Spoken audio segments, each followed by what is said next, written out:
बिस्मिल्लाहिर्रहमानिर्रहीम। अस्सलामुअलैकुम। ख़वातीन व हज़रात, कल की वीडियो में आपने देखा ज़मज़म की खुदाई कैसे हुई और 100 ऊँटों की कुर्बानी क्यों दी गई थी। अब राह कौन था और उसका क्या अंजाम हुआ। आप सल्लल्लाहु अलैहि वसल्लम हलीमा सादिया की गोद में कैसे आए। आज की इस वीडियो में हम आपको बताएंगे कि आप सल्लल्लाहु अलैहि वसल्लम का बचपन कैसा था, आप कितनी निराली शान के मालिक थे और आपका शाम का सफर कैसा था। आपसे गुजारिश है कि इस वीडियो को आखिर तक लाजमी देखिएगा, क्योंकि आज की इस वीडियो में हम आपको नबी करीम सल्लल्लाहु अलैहि वसल्लम के बारे में जो मालूमात फराहम करेंगे, आज से पहले आपने वो कभी सुनी ना होगी। मुकम्मल तफसील के साथ ये वीडियो हाज़िर खिदमत है। हलीमा सादिया फरमाती हैं, मैं परेशानी की हालत में मक्का पहुंची। आप सल्लल्लाहु अलैहि वसल्लम के दादा अब्दुल मुत्तलिब के पास पहुंचते ही मैंने कहा, मैं आज रात मोहम्मद को लेकर आ रही थी। जब मैं बालाई इलाके में पहुंची तो वो अचानक कहीं गुम हो गए। अब खुदा की कसम मैं नहीं जानती वो कहाँ है। अब्दुल मुत्तलिब ये सुनकर फौरन काबा के पास खड़े हो गए। उन्होंने आपके मिल जाने के लिए दुआ की, फिर आपकी तलाश में रवाना हुए। उनके साथ वर्का बिन नौफल भी थे। गर्ज दोनों तलाश करते करते तहामा की वादी में पहुंचे। एक दरख्त के नीचे उन्हें एक लड़का नजर आया। उस दरख्त की शाखें बहुत घनी थीं। अब्दुल मुत्तलिब ने पूछा, लड़के तुम कौन हो। हजूर सल्लल्लाहु अलैहि वसल्लम चूंकि उस वक्त तक कद निकाल चुके थे, इसलिए अब्दुल मुत्तलिब ना पहचान सके। आपका कद तेजी से बढ़ रहा था। जवाब में आप सल्लल्लाहु अलैहि वसल्लम ने फरमाया, मैं मोहम्मद बिन अब्दुल्ला बिन अब्दुल मुत्तलिब हूँ। यह सुनकर अब्दुल मुत्तलिब बोले, तुम पर मेरी जान कुर्बान, मैं ही तुम्हारा दादा अब्दुल मुत्तलिब हूँ। फिर उन्होंने आपको उठाकर सीने से लगाया और रोने लगे। आप सल्लल्लाहु अलैहि वसल्लम को अपने घोड़े पर आगे बिठाया और मक्का की तरफ चल पड़े। घर आकर उन्होंने बकरियां और गायें ज़िबा की और मक्के वालों की दावत की। आप सल्लल्लाहु अलैहि वसल्लम के मिल जाने के बाद हजरत हलीमा सादिया हजरत आमना के पास आईं तो उन्होंने पूछा, हलीमा, अब आप बच्चे को क्यों ले आई। आपकी तो ख्वाहिश थी कि ये अभी आपके पास और रहें। उन्होंने जवाब दिया, अब ये बड़े हो गए हैं और अल्लाह की कसम मैं अपनी जिम्मेदारी पूरी कर चुकी हूँ। मैं खौफ महसूस करती रहती हूँ कहीं इन्हें कोई हादसा पेश ना आ जाए, लिहाजा इन्हें आपके सपुर्द करती हूँ। हजरत आमना को ये जवाब सुनकर हैरत हुई। बोली, मुझे सच सच बताओ माजरा क्या है। तब उन्होंने सारा हाल कह सुनाया। हलीमा सादिया ने दरअसल कई अजीब व गरीब वाकयात देखे थे। इन वाकयात की वजह से वो बहुत परेशान हो गई थी। फिर सीना मुबारक चाक किए जाने वाला वाकया पेश आया तो वो आपको फौरी तौर पर वापस करने पर मजबूर हुई। वो चंद वाकयात हलीमा सादिया रज़ी अल्लाह तआला अन्हा इस तरह से बयान करती हैं। एक मर्तबा यहूदियों की एक जमात मेरे पास से गुजरी। ये लोग आसमानी किताब तौरात को मानने का दावा करते थे। मैंने उनसे कहा, क्या आप लोग मेरे इस बेटे के बारे में कुछ बता सकते हैं। साथ ही मैंने हजूर सल्लल्लाहु अलैहि वसल्लम की पैदाइश के बारे में उन्हें तफसीलात सुनाई। यहूदी तफसीलात सुनकर आपस में कहने लगे, इस बच्चे को कत्ल कर देना चाहिए। ये कहकर उन्होंने पूछा, क्या ये बच्चा यतीम है। मैंने उनकी सारी बात सुन ली थी कि वो इनको कत्ल करने का इरादा कर रहे हैं। सो मैंने जल्दी जल्दी अपने शोहर की तरफ इशारा करते हुए कहा, नहीं, ये रहे इस बच्चे के बाप। तब उन्होंने कहा, अगर ये बच्चा यतीम होता तो हम जरूर इसे कत्ल कर देते। ये बात उन्होंने इसलिए कही थी कि उन्होंने अपनी पुरानी किताबों में पढ़ रखा था कि एक आखिरी नबी आने वाले हैं। उनका दीन सारे आलम में फैल जाएगा, हर तरफ उनका बोल बाला होगा। उनकी पैदाइश और बचपन की ये इलामात होंगी और ये कि वो यतीम होंगे। अब चूंकि हलीमा सादिया ने उनसे कह दिया कि ये बच्चा यतीम नहीं है, तो उन्होंने ख्याल कर लिया कि ये वो बच्चा नहीं है, इसलिए उन्होंने बच्चे को कत्ल करने का इरादा तर्क कर दिया। इसी तरह उनके साथ ये वाकया पेश आया। एक मर्तबा वो आपको अकाज के मेले में ले आईं। जाहिलियत के दौर में यहाँ बहुत मशहूर मेला लगता था। ये मेला ताइफ और नखला के दरमियान में लगता था। अरब के लोग हज करने आते तो शवाल का महीना इस मेले में गुजरते, खेलते कूदते और अपनी बड़ाइयाँ बयान करते। हलीमा सादिया रज़ी अल्लाह तआला अन्हा आपको बाजार में लेकर घूम रही थी कि एक काहिन की नज़र आप पर पड़ी। उसे आप में नबूवत की तमाम अलामतें नजर आ गईं। उसने पुकार कर कहा, लोगों, इस बच्चे को मार डालो। हलीमा सादिया उस काहिन की बात सुनकर घबरा गईं और जल्दी से वहां से सिरक गईं। इसी तरह अल्लाह ताला ने हजूर सल्लल्लाहु अलैहि वसल्लम की हिफाजत फरमाई। मेले में मौजूद लोगों ने काहन की आवाज सुनकर इधर उधर देखा कि किस बच्चे को कत्ल करने के लिए कहा गया है, मगर उन्हें वहां कोई बच्चा नजर न आया। اب ان لوگوں نے کاہن سے پوچھا کیا بات ہے، آپ کس بچے کو مار ڈالنے کے لیے کہہ رہے ہیں؟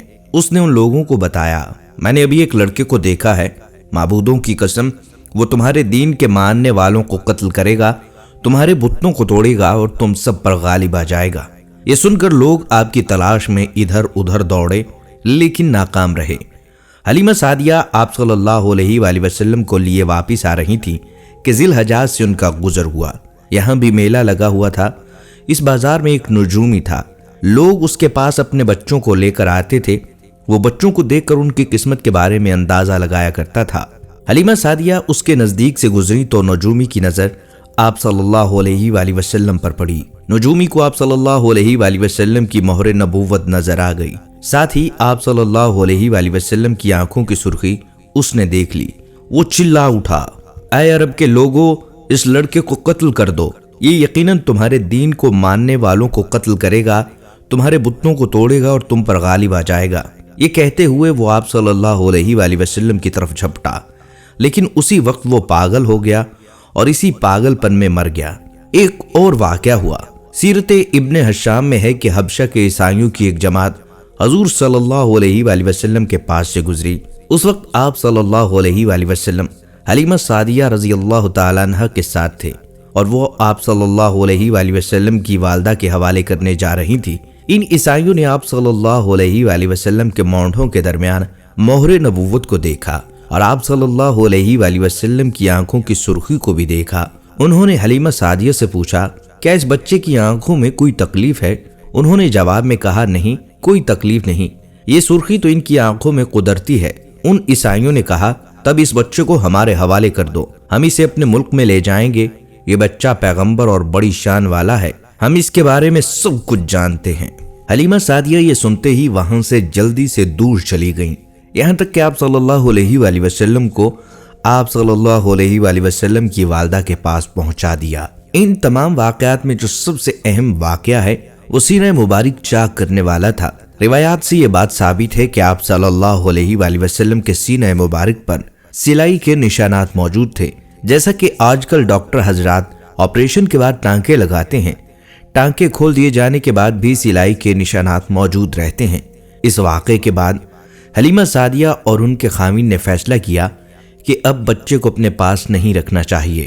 جب حلیمہ سعدیہ نے آپ صلی اللہ علیہ وآلہ وسلم کو حضرت آمنہ کے حوالے کیا، اس وقت آپ صلی اللہ علیہ وآلہ وسلم کی عمر 4 سال تھی۔ ایک روایت یہ بھی ملتی ہے کہ اس وقت عمر شریف 5 سال تھی، ایک تیسری روایت کے مطابق عمر مبارک 6 سال ہو چکی تھی۔ جب حلیمہ سعدیہ نے آپ صلی اللہ علیہ وآلہ وسلم کو حضرت آمنہ کے حوالے کیا تو اس کے کچھ دنوں کے بعد حضرت آمنہ کا انتقال ہو گیا، والد کا سایہ بھی سر سے اٹھ گیا۔ حضرت آمنہ کی وفات مکہ اور مدینہ کے درمیان ابوا کے مقام پر ہوئی، آپ کو یہیں دفن کیا گیا تھا۔ ہوا یہ کہ آپ صلی اللہ علیہ وآلہ وسلم کی والدہ آپ صلی اللہ علیہ وآلہ وسلم کو لے کر اپنے میقے مدینہ منورہ گئیں۔ آپ صلی اللہ علیہ وآلہ وسلم کے ساتھ ایمن بھی تھیں۔ ایمن کہتی ہیں ایک دن مدینہ کے 2 یہودی میرے پاس آئے اور بولے ذرا محمد کو ہمارے سامنے لاؤ، ہم انہیں دیکھنا چاہتے ہیں۔ وہ آپ صلی اللہ علیہ وآلہ وسلم کو ان کے سامنے لے آئیں، انہوں نے اچھی طرح دیکھا، پھر ایک نے اپنے ساتھی سے کہا یہ اس امت کا نبی ہے اور یہ شہر ان کی ہجرت گاہ ہے، یہاں زبردست جنگ ہوگی، قیدی پکڑے جائیں گے۔ آپ صلی اللہ علیہ وآلہ وسلم کی والدہ کو یہودیوں کی اس بات کا پتہ چلا تو آپ ڈر گئیں اور آپ صلی اللہ علیہ وآلہ وسلم کو لے کر مکہ کی طرف روانہ ہو گئیں۔ راستے میں ابوا کے مقام پر وفات پا گئیں۔ حضرت آمنہ کے انتقال کے 5 دن بعد ایمن آپ کو لے کر مکہ پہنچی، آپ کو حضرت عبد المطلب کے حوالے کیا۔ آپ کے یتیم ہو جانے کا صدمہ اتنا زیادہ تھا کہ بیٹے کی وفات پر بھی اتنا دکھ نہیں ہوا۔ عبد المطلب کے لیے کعبہ کے سائے میں ایک قالین بچھایا جاتا تھا، وہ اس قالین پر بیٹھا کرتے تھے، ان کا احترام اس قدر تھا کہ کوئی اس قالین پر نہیں بیٹھا کرتا تھا، چنانچہ ان کے بیٹے اور قریش کے سردار اس قالین کے چاروں جانب بیٹھا کرتے تھے، لیکن آپ صلی اللہ علیہ وآلہ وسلم وہاں تشریف لاتے تو سیدھا اس قالین پر جا کر بیٹھ جاتے۔ اس وقت آپ ایک تندرست لڑکے تھے، آپ صلی اللہ علیہ وآلہ وسلم کی عمر 9 سال کے قریب ہو چکی تھی۔ آپ صلی اللہ علیہ وآلہ وسلم کے چچا عبد المطلب کے ادب کی وجہ سے आप सल्लल्लाहु अलैहि वसल्लम को इस कालीन से हटाना चाहते तो अब्दुल मुत्तलिब कहते, मेरे बेटे को छोड़ दो, अल्लाह की कसम ये बहुत शान वाला है। फिर वो आपको मोहब्बत से इस फर्श पर बिठाते, आप सल्लल्लाहु अलैहि वसल्लम की कमर पर शफकत से हाथ फेरते, आपकी बातें सुनकर हद दर्जा खुश होते रहते। कभी वो दूसरों से कहते, मेरे बेटे को यहीं बैठने दो, इसे खुद भी एहसास है कि इसकी शान बड़ी है और मेरी आरजू है ये इतना बुलंद रुतबा पाए जो किसी अरब को इससे पहले हासिल ना हुआ हो और ना बाद में किसी को हासिल हो सके। एक बार उन्होंने ये अल्फाज कहे, मेरे बेटे को छोड़ दो, इसके मिजाज में तबई तौर पर बुलंदी है, इसकी शान निराली होगी। यहाँ तक कि उम्र के आखिरी हिस्से में हजरत अब्दुल मुत्तलिब की आंखें जवाब दे गई थी, आप नाबीना हो गए थे। ऐसी हालत में एक रोज इस कालीन पर बैठे थे कि आप सल्लल्लाहु अलैहि वसल्लम तशरीफ लेकर आए और सीधा इस कालीन पर जा पहुंचे। एक शख्स ने आपको कालीन से खींच लिया, इस पर आप रोने लगे। आपके रोने की आवाज़ सुनकर अब्दुल मुत्तलिब बेचैन हुए और बोले, मेरा बेटा क्यों रो रहा है? आप सल्लल्लाहु अलैहि वसल्लम कालीन पर बैठना चाहते हैं, हमने इसे कालीन से उतार दिया है। ये सुनकर अब्दुल मुत्तलिब ने कहा, मेरे बेटे को कालीन पर ही बिठा दो, ये अपना रुतबा पहचानता है। मेरी दुआ है कि ये उस रुतबे को पहुंचे जो इससे पहले अरब को ना मिला हो और ना इसके बाद किसी और को मिले। फिर इसके बाद किसी ने आप सल्लल्लाहु अलैहि वसल्लम को इस कालीन पर बैठने से नहीं रोका। एक रोज बनु मदलिज के कुछ लोग हजरत अब्दुल मुत्तलिब से मिलने के लिए आए। उनके पास उस वक्त आप सल्लल्लाहु अलैहि वसल्लम भी तशरीफ फरमा थे। बनु मदलिज के लोगों ने आपको देखा। ये लोग क़ियाफ़ा शनास थे। आदमी का चेहरा देखकर उसके मुस्तकबिल के बारे में अंदाजे बयान कर दिया करते थे। उन्होंने अब्दुल मुत्तलिब से कहा, इस बच्चे की हिफाजत करें, इसलिए कि मुकाम इब्राहिम पर जो हजरत इब्राहिम अलैहिस्सलाम के कदम का निशान है, इस बच्चे के पाँव का निशान बिल्कुल उस निशान से मिलता जुलता है। इस कदर मुशाबहत हमने किसी और के पाँव के निशान में नहीं देखी।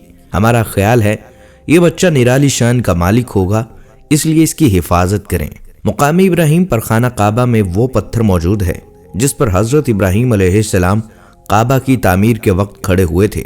मौजज़े के तौर पर इस पत्थर पर हजरत इब्राहिम अलैहिस्सलाम के पैरों के निशान पड़ गए थे। लोग इस पत्थर की ज़ियारत करते हैं, यही मुकाम इब्राहिम है। चूँकि आप सल्लल्लाहु अलैहि वसल्लम हजरत इब्राहिम अलैहिस्सलाम की नस्ल से हैं, इसलिए उनके पाँव की मुशाबहत आप सल्लल्लाहु अलैहि वसल्लम में होना उदरती बात थी। एक रोज हजरत अब्दुल मुत्तलिब खाना काबा में हिजर अस्वद के पास बैठे हुए थे। ऐसे में उनके पास निजरान के ईसाई आ गए। उनमें एक बहुत बड़ा पादरी था। उस पादरी ने अब्दुल मुत्तलिब से कहा, हमारी किताबों में एक ऐसे नबी की अलामात हैं जो इस्माइल की औलाद में होना बाकी हैं।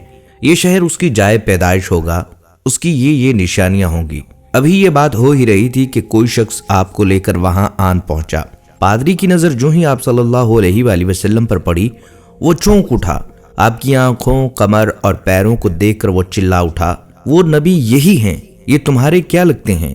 अब्दुल मुत्तलिब बोले, ये मेरे बेटे हैं। इस पर वो पादरी बोला, ओह, तब ये वो नहीं, इसलिए कि हमारी किताबों में लिखा है कि इसके वालिद का इंतकाल इसकी पैदाइश से पहले हो जाएगा। ये सुनकर अब्दुल मुत्तलिब बोले, ये दरअसल मेरा पोता है। इसके बाप का इंतकाल उस वक्त हो गया था जब ये पैदा भी नहीं हुआ था। इस पर वो पादरी बोला, हाँ, ये हुई ना बात, आप इसकी पूरी तरह से हिफाजत करें। अब्दुल मुत्तलिब की आपसे मोहब्बत का ये आलम था कि खाना खाने बैठते तो कहते, मेरे बेटे को ले आओ। आप तशरीफ लाते तो अब्दुल मुत्तलिब आप सल्लल्लाहु अलैहि वसल्लम को अपने पास बिठाते, आपको अपने साथ खिलाते। बहुत ज्यादा उम्र वाले एक सहाबी हैदा बिन मुआविया रजी अल्लाह तआला अन्हु कहते हैं, मैं एक मर्तबा इस्लाम से पहले जहलियत के ज़माने में हज के लिए मक्का मुअज़्ज़मा गया। वहाँ बैतुल्लाह का तवाफ कर रहा था। मैंने एक ऐसे शख्स को देखा जो बहुत बूढ़ा और बहुत लंबे कद का था। वो बैतुल्लाह का तवाफ कर रहा था और कह रहा था, ऐ मेरे परवरदिगार, मेरी सवारी को मोहम्मद की तरफ फेर दे और उसे मेरा दस्तोबाजू बना दे। मैंने उस बूढ़े के जब ये अशार सुने तो लोगों से पूछा, ये कौन है? लोगों ने बताया, ये अब्दुल मुत्तलिब बिन हाशिम है। उन्होंने अपने पोते को अपने एक ऊँट की तलाश में भेजा है। वो ऊँट गुम हो गया है और वो पोता ऐसा है कि जब भी किसी गुमशुदा चीज की तलाश में उसे भेजा जाता है तो वो उस चीज को लेकर ही आता है। पोते से पहले ये अपने बेटों को उस ऊँट की तलाश में भेज चुके हैं, लेकिन वो नाकाम लौट आए हैं।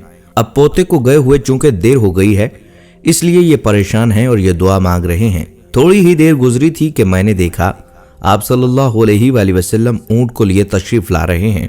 अब्दुल मुत्तलिब ने आपको देखकर कहा, मेरे बेटे, मैं तुम्हारे लिए इस कदर फिक्रमंद हो गया था कि शायद इसका असर कभी मेरे दिल से न जाए। अब्दुल मुत्तलिब की बीवी का नाम रकीका बिनते अबू सैफी था। वो कहती हैं, कुरैश कई सालों से सख्त कहत साली का शिकार था। बारिशें बिल्कुल बंद हो गई थी, सब लोग परेशान थे। इसी जमाने में मैंने एक ख्वाब देखा। कोई शख्स ख्वाब में कह रहा था, ऐ कुरैश के लोगों, तुम में से एक नबी जाहिर होने वाला है, उसके ज़हूर का वक्त आ गया है। उसके जरिए तुम्हें जिंदगी मिलेगी, यानी खूब बारिशें होंगी, सरसब्जी और शादाबी होगी। तुम अपने लोगों में एक ऐसा शख्स तलाश करो जो लंबे कद का हो, गोरे रंग का हो, उसकी पलकें घनी हो, भवें और अबरू मिले हुए हों। वो शख्स अपनी तमाम औलाद के साथ निकले और तुम में से हर खानदान का एक एक आदमी निकले, सब पाक साफ हों और खुशबू लगाएं। वो हिजर अस्वद को बोसा दें, फिर जबले अबू कैस पर चढ़ जाएं। फिर वो शख्स जिसका हुलिया बताया गया है आगे बढ़े और बारिश की दुआ मांगे और तुम सब आमीन कहो तो बारिश हो जाएगी। सुबह हुई तो रकीका ने अपना यह ख्वाब कुरैश से बयान किया। उन्होंने इन निशानियों को तलाश किया तो सब की सब निशानियां उन्हें अब्दुल मुत्तलिब में मिल गईं। चुनाचा सब उनके पास जमा हुए, हर खानदान से एक एक आदमी आया, उन सब ने शराइत पूरी की। उसके बाद सब अबुल कैस पहाड़ पर चढ़ गए। इनमें आप सल्लल्लाहु अलैहि वसल्लम भी मौजूद थे। आप उस वक्त नौ उम्र थे। फिर अब्दुल मुत्तलिब आगे बढ़े और उन्होंने यूं दुआ की, ऐ अल्लाह, ये सब तेरे गुलाम हैं, तेरे गुलामों की औलाद हैं, तेरी बांदियां हैं और तेरी बांदियों की औलाद हैं। हम पर जो वक्त आन पड़ा है तू देख रहा है। हम मुसलसल कहत साली का शिकार हैं। अब ऊंट, गायें, घोड़े, खच्चर और गधे सब कुछ खत्म हो चुके हैं और जानों पर बनाई है। इसलिए हमारी ये खुश्क साली खत्म फरमा दे, हमें जिंदगी और सरसब्जी और शादाबी अता फरमा दे। अभी ये दुआ मांग ही रहे थे कि बारिश शुरू हो गई। वादियां पानी से भर गईं, लेकिन इस बारिश में एक अजीब बात हुई और वो अजीब बात ये थी कि कुरैश को ये सैराबी जरूर हासिल हुई, मगर ये बारिश कबीला कैस और कबीला मुज़र की करीबी बस्तियों में बिल्कुल ना हुई। अब लोग बहुत हैरान हुए कि ये क्या बात हुई। एक कबीले पर बारिश और आसपास के सब कबीले बारिश से महरूम। तमाम कबीलों के सरदार जमा हुए। इस सिलसिले में बातचीत शुरू हुई। एक सरदार ने कहा, हम जबरदस्त कहत और खुश्क साली का शिकार हैं, जबकि कुरैश को अल्लाह ताला ने बारिश अता की है और ये अब्दुल मुत्तलिब की वजह से हुआ है। इसलिए हम सब उनके पास चलते हैं। अगर वो हमारे लिए दुआ कर दें तो शायद अल्लाह हमें भी बारिश दे दे। ये मशवरा सबको पसंद आया। चुनाचा ये लोग मक्का मुअज़्ज़मा में आए और अब्दुल मुत्तलिब से मिले, उन्हें सलाम किया और फिर उनसे कहा, ऐ अब्दुल मुत्तलिब, हम कई साल से खुश्क साली का शिकार हैं। हमें आपकी बरकत के बारे में मालूम हुआ है, इसलिए मेहरबानी फरमाकर आप हमारे लिए भी दुआ करें, इसलिए कि अल्लाह ने आपकी दुआ से कुरैश को बारिश अता की है। उनकी ये बात सुनकर अब्दुल मुत्तलिब ने कहा, अच्छी बात है, मैं कल मैदान अरफात में आप लोगों के लिए दुआ करूंगा। दूसरे दिन सुबह सवेरे अब्दुल मुत्तलिब मैदान अरफात की तरफ रवाना हुए। उनके साथ दूसरे लोगों के अलावा उनके बेटे और अल्लाह के रसूल सल्लल्लाहु अलैहि वसल्लम भी थे। अरफात के मैदान में अब्दुल मुत्तलिब के लिए कुर्सी बिछाई गई। वो उस पर बैठ गए।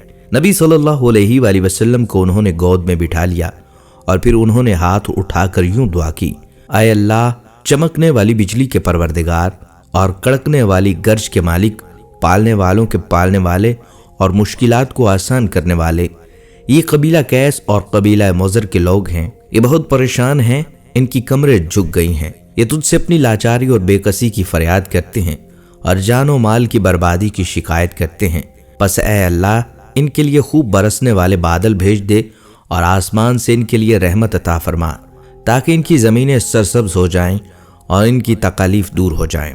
अब्दुल मुत्तलिब अभी ये दुआ कर ही रहे थे कि एक स्याह बादल उठा, अब्दुल मुत्तलिब की तरफ आया और उसके बाद उसका रुख कबीला कैस और बनु मुज़र की वादियों की तरफ हो गया।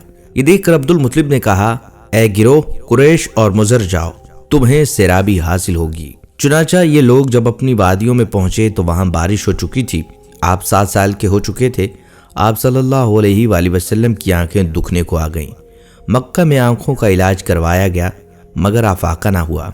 अब्दुल मुत्तलिब से किसी ने कहा, अक्काज के बाजार में एक राहिब रहता है जो आंखों की तकालीफ का इलाज करता है। अब्दुल मुत्तलिब आप सल्लल्लाहु अलैहि वसल्लम को उसके पास ले गए। उसकी इबादत गाह का दरवाजा बंद था। उन्होंने आवाज दी, राहब ने कोई जवाब न दिया। अचानक इबादत गाह में शदीद जलजला आया। राहब डर गया कि कहीं इबादत खाना इसके ऊपर न गिर पड़े, इसलिए एकदम बाहर निकल आया। अब उसने आपको देखा तो चौंक उठा। उसने कहा, ए अब्दुल मुत्तलिब, ये लड़का इस उम्मत का नबी है।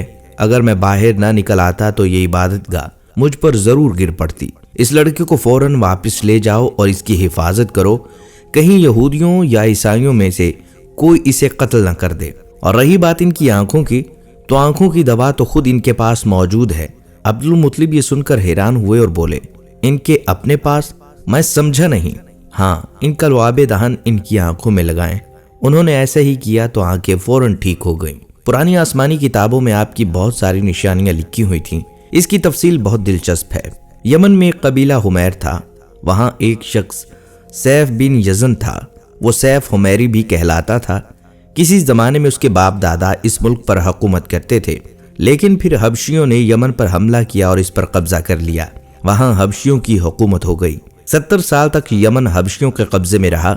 जब ये सैफ बड़ा हुआ तो इसके अंदर अपने बाप दादा का मुल्क आजाद कराने की उमंग पैदा हुई। चुनांचे इसने एक फौज तैयार की। इस फौज के जरिए हबशियों पर हमला किया और उन्हें यमन से भगा दिया। इस तरह वो अपने बाप दादा का मुल्क आजाद कराने में कामयाब हो गया और वहां का बादशाह बन गया। ये यमन अरब का इलाका था। जब इस पर हबशियों ने कब्जा किया तो अरबों को बहुत अफसोस हुआ। 70 साल बाद जब यमन के लोगों ने हबशियों को बाहर निकाला तो अरबों को बहुत खुशी हुई। उनकी खुशी की एक वजह यह थी कि उन्हीं हबशियों ने अबराहा के साथ मिलकर मक्का की चढ़ाई की थी। चारों तरफ से अरबों के वफद सैफ को मुबारकबाद देने के लिए आने लगे। कुरैश का भी एक वफद मुबारकबाद देने के लिए गया। इस वफद के सरदार अब्दुल मुत्तलिब थे। जब ये वफद यमन पहुंचा तो सैफ अपने महल में था।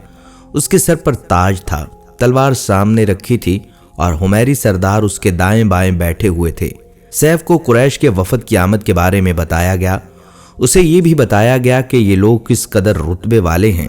उसने उन लोगों को आने की इजाजत दे दी। ये वफद दरबार में पहुंचा। अब्दुल मुत्तलिब आगे बढ़कर उसके सामने जा खड़े हुए। उन्होंने बात करने की इजाजत चाही। सैफ ने कहा, अगर तुम बादशाहों के सामने बोलने के आदाब से वाकिफ हो तो हमारी तरफ से तुम्हें इजाजत है। तब अब्दुल मुत्तलिब ने कहा, ए बादशाह, हम काबा के खादिम हैं, अल्लाह के घर के मुहाफिज हैं। हम आपको मुबारकबाद देने आए हैं। यमन पर हबशी हुकूमत हमारे लिए भी एक बोझ बनी हुई थी। आपको मुबारक हो। आपके इस कारनामे से आपके बुजुर्गों को भी इज्जत मिलेगी और आने वाले नस्लों को भी वक़ार हासिल होगा। सैफ उनके ये अल्फाज सुनकर बहुत खुश हुआ। बेइख्तियार बोल उठा, ऐ शख्स, तुम कौन हो? क्या नाम है तुम्हारा? उन्होंने कहा, मेरा नाम अब्दुल मुत्तलिब बिन हाशिम है। सैफ ने हाशिम का नाम सुन रखा था। तब तो तुम हमारी बहन के लड़के हो। अब्दुल मुत्तलिब की वालदा मदीने के कबीले खजरज से थीं और खजरज का कबीला दरअसल यमन का था, इसलिए सैफ ने हाशिम का नाम सुन रखा था। तभी कहा कि तुम हमारी बहन के लड़के हो। फिर उसने कहा, हम सब आपको खुश आमदीद कहते हैं, आपके जज्बात की कदर करते हैं। उसके बाद कुरैश के वफद को सरकारी मेहमान खाने में ठहरा दिया गया। उनकी खूब खातर मदारत की गई, यहाँ तक कि 1 माह गुजर गया। 1 माह की मेहमान नवाजी के बाद सैफ ने उन्हें बुलाया। अब्दुल मुत्तलिब को अपने पास बुलाकर उससे कहा, ए अब्दुल मुत्तलिब, मैं अपने इल्म के पोशीदा राजों में से तुम्हें एक राज बता रहा हूँ। तुम्हारे अलावा कोई और होता तो उसे हरगिज ना बताता। तुम इस राज को उस वक्त तक राज ही रखना जब तक कि खुद अल्लाह ताला इसको जाहिर ना फरमा दे। हमारे पास एक पोशीदा किताब है और वो पोशीदा राजों का एक खजाना है। हम दूसरों से इसको छुपा कर रखते हैं। मैंने इस किताब में एक अजीम उश्शान खबर और एक बहुत बड़े खतरे के बारे में पढ़ लिया है और वो आपके बारे में है। अब्दुल मुत्तलिब ये बातें सुनकर हद दर्जा हैरत ज़दा हुए और पुकार उठे, मैं समझा नहीं आप क्या कहना चाहते हैं। सुनो अब्दुल मुत्तलिब, जब तहामा की वादी यानी मक्का में ऐसा बच्चा पैदा हो जिसके दोनों कंधों के दरमियान बालों का गुच्छा यानी मोहरे नबुव्वत हो तो उसे इमामत और सरदारी हासिल होगी और इसकी वजह से तुम्हें क़यामत के दिन एजाज मिलेगा और इज्जत मिलेगी। अब्दुल मुत्तलिब ने यह सुनकर कहा, ए बादशाह, अल्लाह करे आपको भी ऐसी खुशबख्ती मुयस्सर आए। आपकी हैबत मुझे रोक रही है, वरना मैं आपसे पूछता कि उस बच्चे का ज़माना कब होगा। बादशाह ने जवाब में कहा, यही उसका ज़माना है, वो इसी ज़माने में पैदा होगा या पैदा हो चुका है। उसका नाम मोहम्मद होगा। उसकी वालदा का इंतकाल हो जाएगा और उसके दादा और चचा परवरिश करेंगे। हम भी उसके आरज़ूमंद हैं कि वो बच्चा हमारे यहाँ पैदा हो।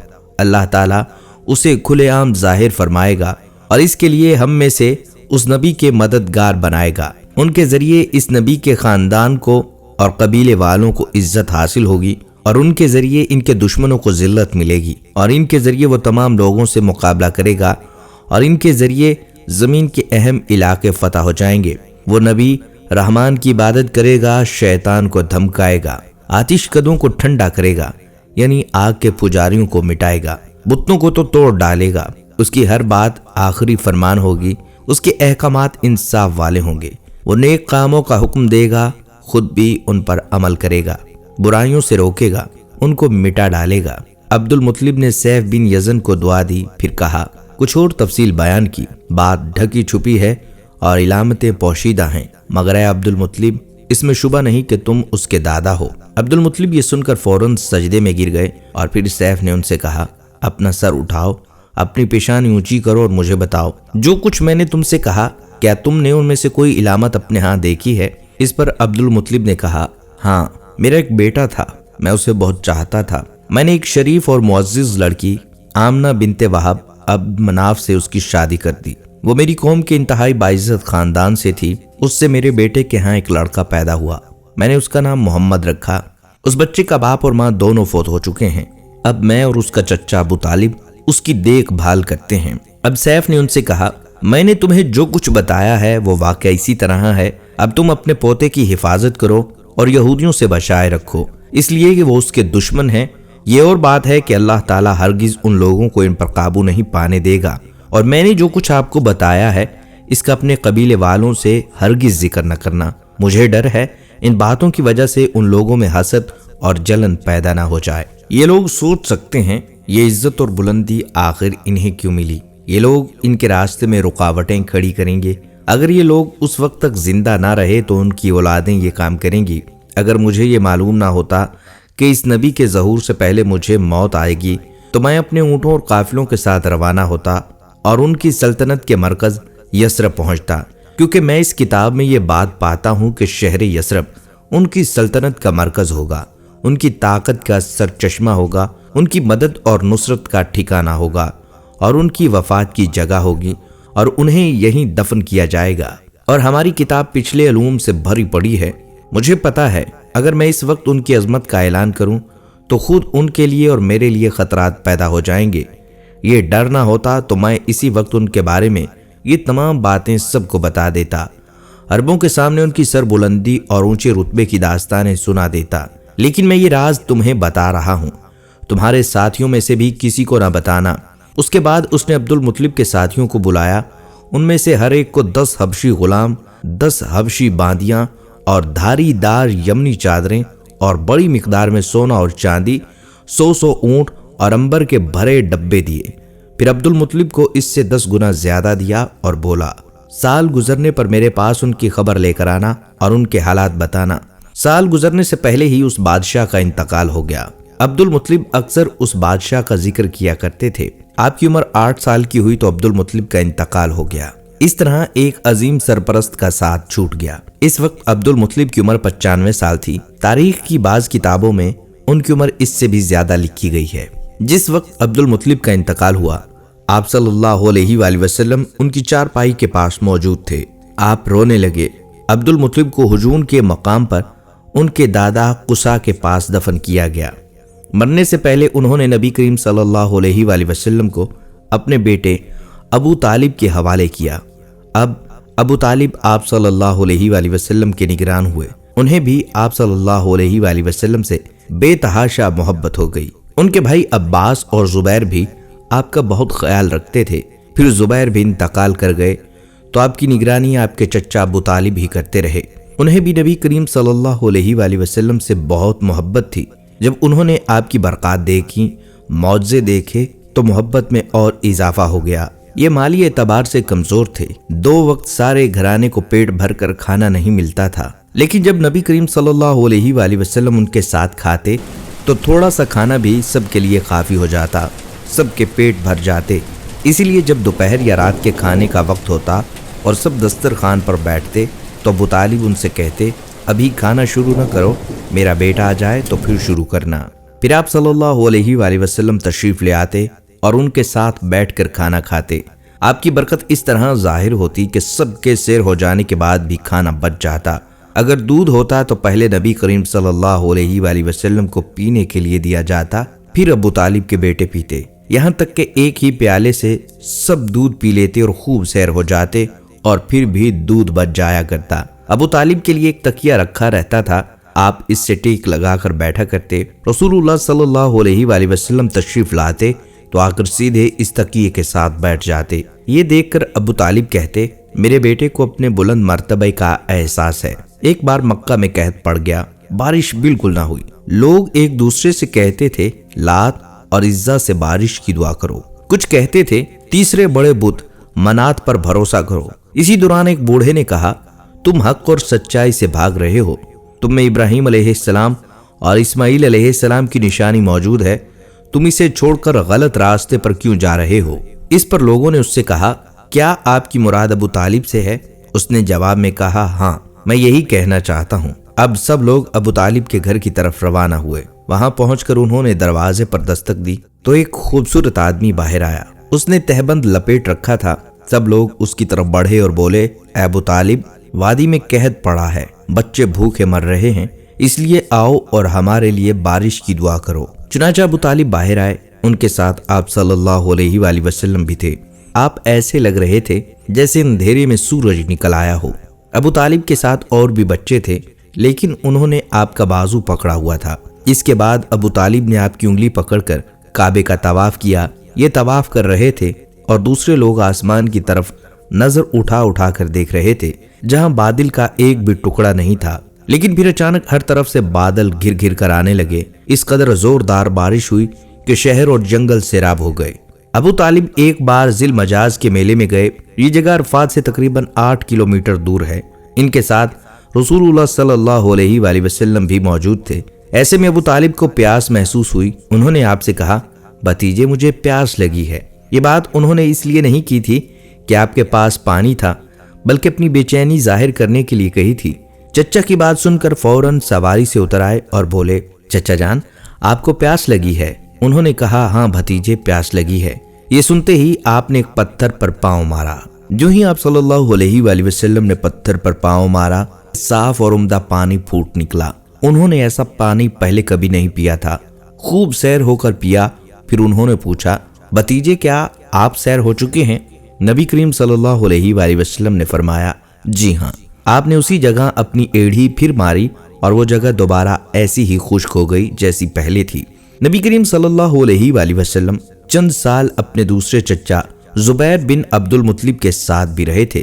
اس زمانے میں ایک مرتبہ حضور صلی اللہ علیہ وآلہ وسلم اپنے ان چچا کے ساتھ ایک قافلے میں یمن تشریف لے گئے۔ راستے میں ایک وادی سے گزر ہوا۔ اس وادی میں ایک سرکش اونٹ رہتا تھا، گزرنے والوں کا راستہ روک لیتا تھا، مگر جو ہی اس نے نبی کریم صلی اللہ علیہ وآلہ وسلم کو دیکھا تو فوراً بیٹھ گیا اور زمین سے اپنی چھاتی رگڑنے لگا۔ آپ صلی اللہ علیہ وآلہ وسلم اپنے اونٹ سے اتر کر اس پر سوار ہو گئے۔ اب وہ اونٹ آپ کو لے کر چلا اور وادی کے پار تک لے گیا۔ اس کے بعد آپ صلی اللہ علیہ وآلہ وسلم نے اس اونٹ کو چھوڑ دیا۔ یہ قافلہ جب واپس لوٹا تو ایک ایسی وادی سے اس کا گزر ہوا جو طوفانی پانی سے بھری ہوئی تھی، پانی موجیں مار رہا تھا۔ یہ دیکھ کر آپ نے قافلے والوں سے فرمایا، میرے پیچھے پیچھے آؤ۔ پھر آپ اطمینان سے وادی میں داخل ہو گئے۔ باقی لوگ بھی آپ کے پیچھے تھے۔ اللہ تعالیٰ نے اپنی قدرت سے پانی خشک کر دیا اور آپ پورے قافلے کو لے کر پار ہو گئے۔ قافلہ مکہ پہنچا تو لوگوں نے حیرت ناک واقعات بیان کیے۔ لوگ سن کر بول اٹھے، اس لڑکے کی تو کچھ شان ہی نرالی ہے۔ ابن حشام لکھتے ہیں، بنو لہب کا ایک شخص بہت بڑا قیافہ شناس تھا، یعنی لوگوں کی شکل و صورت دیکھ کر ان کے حالات اور مستقبل کے بارے میں اندازے لگایا کرتا تھا۔ مکہ آتا تو لوگ اپنے اپنے بچوں کو اس کے پاس لاتے اور وہ انہیں دیکھ کر ان کے بارے میں بتاتا تھا۔ ایک بار جب یہ آیا تو ابو طالب بھی آپ صلی اللہ علیہ وآلہ وسلم کو اس کے پاس لے گئے اور اس وقت آپ کی عمر 9 سال تھی۔ قیافہ شناس نے آپ کو ایک نظر دیکھا، پھر دوسرے بچوں کو دیکھنے لگا۔ فارغ ہونے کے بعد کہا، اس کو میرے پاس لاؤ۔ ابو طالب نے یہ بات محسوس کر لی تھی کہ قیافہ شناس نے ان کے بھتیجے کو عجیب نظروں سے دیکھا ہے، لہٰذا وہ آپ کو لے کر وہاں سے نکل آئے۔ جب قیافہ شناس کو معلوم ہوا کہ آپ وہاں موجود نہیں تو وہ چیخنے لگا، تمہارا برا ہو उस लड़के को मेरे पास लाओ जिसे मैंने अभी देखा है, अल्लाह की कसम वो बड़ी शान वाला है। अबू तालिब ने निकलते हुए उसके ये अल्फाज सुन लिए थे। अबू तालिब ने तिजारत की गरज से शाम जाने का इरादा किया। नबी करीम सल्लल्लाहु अलैहि वसल्लम भी साथ जाने का शौक फरमा रहे थे। बाज़ रिवायात में आता है कि आपने जाने के लिए खास तौर पर फरमाइश की थी। अबू तालिब ने आपका शौक देखकर कहा, अल्लाह की कसम मैं इसे साथ जरूर ले जाऊंगा। ये ना कभी मुझसे जुदा हो सकता है, न मैं कभी इसे अपने आप से जुदा कर सकता हूँ। एक रिवायत में यूं आया है कि आपने अबू तालिब की ऊँटनी की लगाम पकड़ी और फरमाया, चचा जान आप मुझे किसके पास छोड़े जा रहे हैं? मेरी न माँ है न बाप। उस वक्त आपकी उम्र 9 साल थी। आखिर अबू तालिब आपको साथ लेकर रवाना हुए, आपको अपनी ऊँटनी पर बिठाया। रास्ते में ईसाइयों की एक इबादत गाह के पास ठहरे। खानका के राहब ने नबी करीम सल्लल्लाहु अलैहि वसल्लम को देखा तो फौरन चौंक उठा। उसने अबू तालिब से पूछा, ये लड़का तुम्हारा कौन है? उन्होंने जवाब दिया, मेरा बेटा है। ये सुनकर राहब ने कहा, यह तुम्हारा बेटा नहीं हो सकता। ये सुनकर अबू तालिब बहुत हैरान हुए और बोले, क्या मतलब? ये क्यों मेरा बेटा नहीं हो सकता भला? उसने कहा, यह मुमकिन नहीं कि इस लड़के का बाप जिंदा हो, ये नबी है। मतलब यह था कि इनमें जो निशानियां हैं वो दुनिया के आखिरी नबी की हैं और इनकी एक इलामत यह है कि वो यतीम होंगे। इनके बाप का इंतकाल उसी जमाने में हो जाएगा जब वो अभी पैदा होने वाले होंगे। इस लड़के में आने वाले नबी की इलामात मौजूद हैं। इनकी निशानी ये है कि बचपन में इनके वालिद का भी इंतकाल हो जाएगा। अब अबू तालिब ने उस राहब से पूछा, नबी क्या होता है? राहब ने कहा, नबी वो होता है जिसके पास आसमान से खबरें आती हैं और फिर वो जमीन वालों को उनकी इत्तला देता है। तुम यहूदियों से इस लड़के की हिफाजत करना। इसके बाद अबू तालिब वहां से आगे रवाना हुए। रास्ते में एक और राहब के पास ठहरे। ये भी एक खानकाह का आबिद था। उसकी नजर भी नबी पाक सल्लल्लाहु अलैहि वसल्लम पर पड़ी तो यही पूछा, ये लड़का तुम्हारा क्या लगता है? अबू तालिब ने उससे भी यही कहा, ये मेरा बेटा है। राहब ये सुनकर बोला, ये तुम्हारा बेटा नहीं हो सकता, इसका बाप जिंदा हो ही नहीं सकता। अबू तालिब ने पूछा, वो क्यों? राहब ने जवाब में कहा, इसलिए कि इसका चेहरा नबी का चेहरा है, इसकी आंखें एक नबी की आंखें हैं, यानी उस नबी जैसी जो आखिरी उम्मत के लिए भेजे जाने वाले हैं। इनकी अलामत पुरानी आसमानी किताबों में मौजूद है। इसके बाद ये काफिला रवाना होकर बसरा पहुंचा। यहाँ बुहैरा नाम का एक राहब अपनी खानका में रहता था। इसका असल नाम जरजीस था। बुहैरा इसका लक़ब था। वो बहुत ज़बरदस्त आलिम था। हज़रत ईसा अलैहिस्सलाम के ज़माने से इस ख़ानदान का राहब नस्ल दर नस्ल ये आलम फाजिल ख़ानदान चला रहा था। इस तरह इस ज़माने में इनका सबसे बड़ा आलम बुहैरा था। कुरैश के लोग इसके पास से गुजरा करते थे, मगर इसने कभी उनसे कोई बात नहीं की थी। मगर इस बार उसने काफिले में आपको देख लिया तो पूरे काफिले के लिए खाना तैयार करवाया। उस राहब ने यह मंजर भी देखा कि नबी सल्लल्लाहु अलैहि वसल्लम पर एक बदली साया किए हुए थी। जब यह काफिला एक दरख्त के नीचे आकर ठहरा तो उसने बदली की तरफ देखा। अब वो उस दरख्त पर साया डाल रही थी और उस दरख्त की शाखें उस तरफ झुक गई थी जिधर नबी सल्लल्लाहु अलैहि वसल्लम मौजूद थे। उसने देखा बहुत सी शाखों ने आपके ऊपर झमगट्टा साया कर लिया था। असल में ये हुआ था कि नबी पाक सल्लल्लाहु अलैहि वसल्लम उस दरख्त के पास पहुंचे तो काफिले के लोग पहले ही सायादार जगह पर कब्जा कर चुके थे। अब आपके लिए कोई सायादार जगह ना बची थी। चुनांचे जब आप धूप में बैठे तो शाखों ने अपना रुख तब्दील कर लिया और आपके ऊपर जमा हो गईं।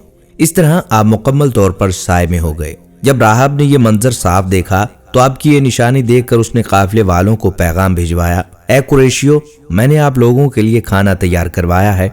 मेरी ख्वाहिश है कि आप तमाम लोग खाना खाएं, यानी बच्चे बूढ़े गुलाम सब आ जाएं। काफिले वालों ने उनका पैगाम सुनकर कहा, आज आप नया काम कर रहे हैं, हम तो अक्सर इस रास्ते से गुजरते हैं, आपने कभी दावत का इंतजाम नहीं किया, फिर आज क्या खास बात है?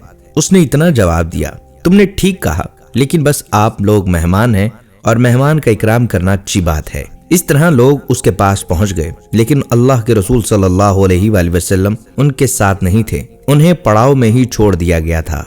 ख़वातीनो हज़रात, अगली वीडियो में हम आपको बताएंगे जब काफिले के लोग आपको कम उम्र समझकर दावत में लेकर ना गए तो फिर क्या हुआ।